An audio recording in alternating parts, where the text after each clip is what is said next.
What a weird year. Everything is getting tariffed, being homeless is illegal somehow, what? And even weirder, we got a sequel to Tron Legacy 15 years later. So the first Tron came out in 1982, and until a few minutes ago, I didn't know this film existed.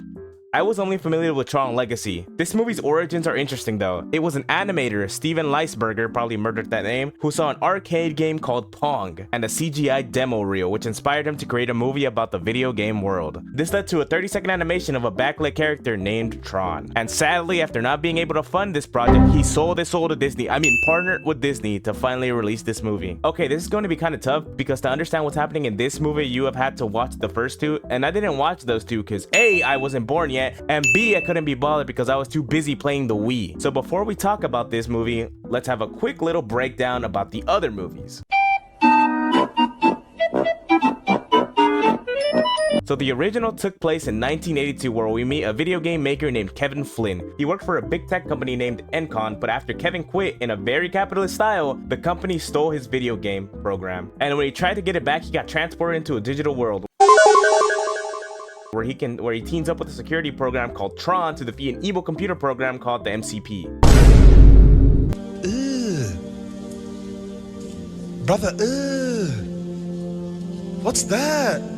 Tron and Kevin finally defeat the MCP, but because of his journey here, Kevin gets inspired to create his own digital world called the Grid, which then brings us to Tron Legacy, where it's then revealed that Kevin's been trapped in the Grid for the past 20 years until his son accidentally gets transported there as well and learns that the Grid has been taken over by Clue, a program created by Kevin whose only purpose is to create a perfect system, which Clue took too far by brainwashing Tron into becoming evil and destroying all the ISO beings, which were natural programs not created by humans, which would have potential for scientific breakthroughs, with only one survivor, this baddie named Cora. By the end of this movie, Kevin sacrifices himself to defeat Clue and Sam returns to the real world with his baddie, which now leads us to Tron Ares. Also, shout out to Dan Batui on Instagram because I literally got all the info off his reel. Did you guys really think I was gonna sit down and watch a movie from the 80s? Come on. Let's be serious. The movie starts by showing this woman named Eve who is continuing her dead sister's work on finding this thing called the Permanence Code, which could let anything from the digital world stick around forever instead of its 29-minute limit. On the other side, Julian, the owner of Dillinger System, is talking to the fucking military. What could a computer-based company be talking to the military for? He wants to sell him a program that he brought into the real world named Ares.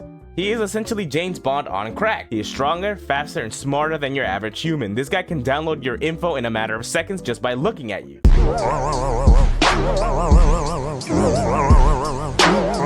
And the best part, since he's just a program, if anything were to happen to him, let's say he goes rogue or dies, Julian can make a new one. And you know those greedy capitalists started salivating over that one. Forgot to mention is that after 29 minutes, they are forced to return to the digital world. Ares being a program should have no emotion, but you know, like every computer who is shown some type of kindness, they develop emotions. Julian gets obsessed with trying to find this permanence code, so he hacks Encon and finds out Eve has it. He then sends Ares and Athena, another program, to capture her in 29 minutes, you know, because that's the limit, right? Athena fails, so it's up to Ares, but he gains empathy right before capturing Eve. Somehow Eve and Ares work together because Ares wants to become a regular human of sorts, and Athena crashes out, saying he was essentially defective and wanted to murk him. She was crashing out so much that she even killed Julian's mom. Ares even found Digital Jesus, aka Kevin, and Kevin in a very godly fashion ascended him into the real world.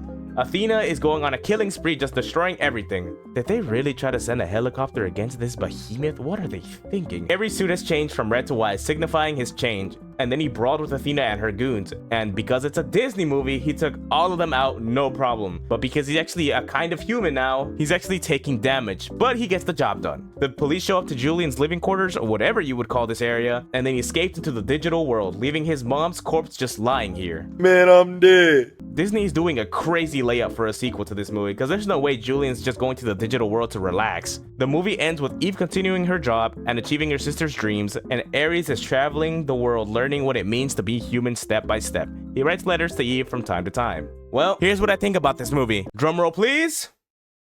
No. Drumroll please. I thought this movie was okay. Maybe I'm not a huge Tron guy, but I thought the plot was basic. I think I predicted what was gonna happen more than half the time. And that's not necessarily a bad thing. I'm sure there are many Tron fans who have been waiting for this movie and probably enjoyed this movie way more than I did.